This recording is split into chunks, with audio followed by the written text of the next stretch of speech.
Oke, dalam dalam fundamen individu itu salah satunya bicara teknik, bicara tempo dalam menyerang. Jadi mesti dipertimbangkan seperti memperlambat atau menunda, memperlambat atau menunda tindakan dalam permainan dengan tujuan menciptakan variasi atas situasi permainan.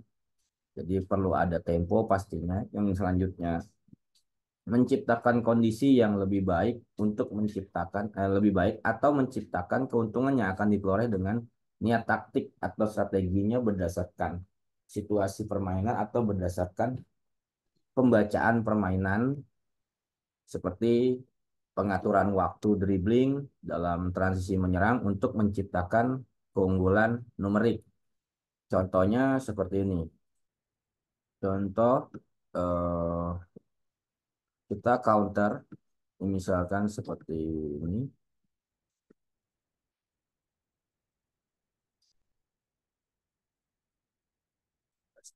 Ini, oke, ini berjalan ya. Jadi temponya ada di sini di pemegang bola. Dia menjaga tempo. Ini kan masih 2 lawan 2 sembari menunggu temannya ini bagaimana memanfaatkan ruang yang terbuka sehingga menciptakan menang jumlah. Ini bagian dari tempo. Soal tempo dalam transisi, kebayang untuk menyerang?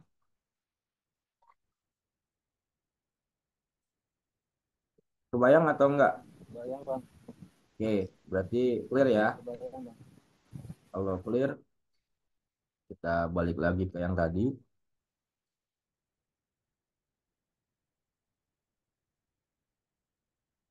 Yang selanjutnya bagaimana maintain bola atau ball possession atau nanti untuk reorganisasi serangan. Jadi nggak harus selalu selalu kencang, enggak.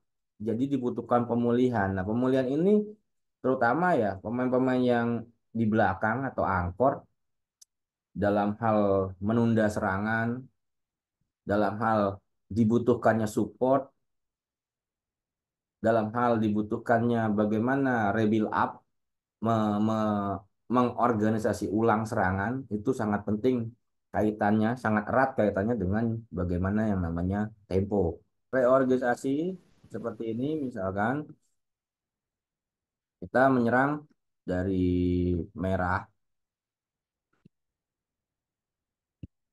merah, oke, contoh aja ya. Terus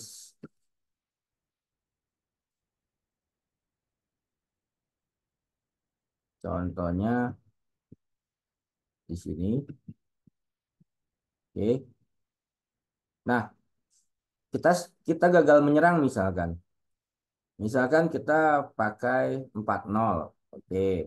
Dia tarik lagi ke belakang, jaga temponya karena dua dua teman ini tidak dalam posisi yang benar misalkan. Oke ya.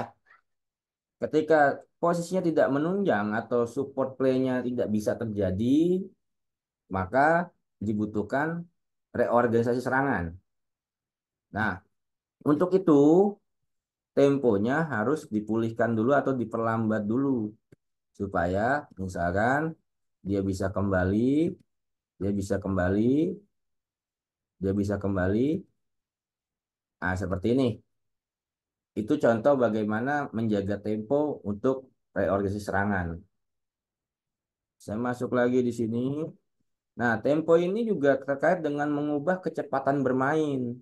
Jadi nggak harus yang namanya tempo itu selalu bicara memperlambat atau menunda, tidak. Tapi bagaimana untuk menciptakan misalkan variasi atau membuat keuntungan yang lebih baik, situasi atau kondisi yang lebih baik dalam penyerangan gitu. Misalkan kita melihat melihat lawan ini tidak menguntungkan atau tidak terorganisir dengan baik, itu bisa kita percepat temponya. Jadi jangan jangan kebalik-balik. Saat dibutuhkan cepat malah lambat. Saat Saat ibaratnya dibutuhkan reorganisasi serangan, malah dipercepat. Akhirnya terjadi blunder. Saya kayaknya ingat deh sebentar. Ini contoh ya. Contoh. Saya cari dulu videonya boleh? Atau saya selesaikan dulu nih. Yang selanjutnya menarik pertahanan. Misalkan supaya lebih keluar. Supaya lebih keluar. Mengatur jarak lagi dengan pemain yang bertahan. Atau menciptakan ruang. Dengan menjaga tempo supaya terbuka ruangnya. Supaya ruangnya tetap jadi hidup. Terus memisahkan garis pertahanan. Supaya ada celahnya, ada jarak di pertahanan lawan. Ketika kita tidak berhasil membuka, bagaimana kita mainkan tempo. Contohnya ada di mana? Di pihar misalkan. Itu ya. Misalkan kita tarik ke belakang. Oke, coba saya sambil cari ya. Kita tempo. Nah, tempo ini juga paling tidak paling tidak dikuasai oleh setiap individu pemain. Jadi nggak perlu diteriakin sama pelatih. Usahakan seperti itu. Temponya jaga, temponya jaga. Ya pemain yang tahu kapan cepat, kapan lambat. Kalau kalau digeber kenceng terus ya habis tenaganya kan. Sementara tindak tanduknya harus sinkron dengan situasi yang berkembang dalam permainan. Itu. Oke, tolong diperhatikan baik-baik. Ini contoh. eh ini ya. Ini di Portugal lawan Kazakhstan di sisa menit 11 detik 14. Kelihatan ya? Kan nggak? Kelihatan. Ya kan, Pak? Oke, contoh bagaimana temponya. Kan di sini corner dari corner.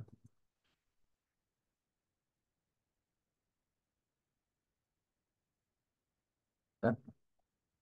Nah, serangan gagal ini bentuk bentuk bagaimana reorganisasi temponya, maka terjadi pemulihan.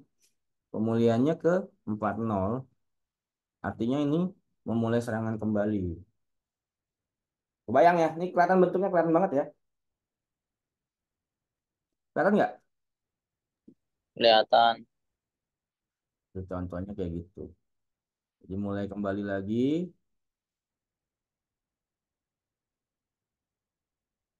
4-0 ini. Oke. Itu contoh reorganisasi serangan, tempo dalam reorganisasi serangan. Oke. Sama ya, menarik pertahanan, mengatur jarak lagi, mengubah kecepatan. Jadi setiap individu dalam menyerang harus paham yang namanya bagaimana menjaga tempo, bagaimana menciptakan tempo. Jadi tidak tidak selalu dalam pertandingan kencang terus. Kencang itu kan juga banyak faktor. Apakah faktor tekanan, apakah emang faktor kesempatan atau momentum yang mana harusnya di momen ini cepat. Nah, gitu.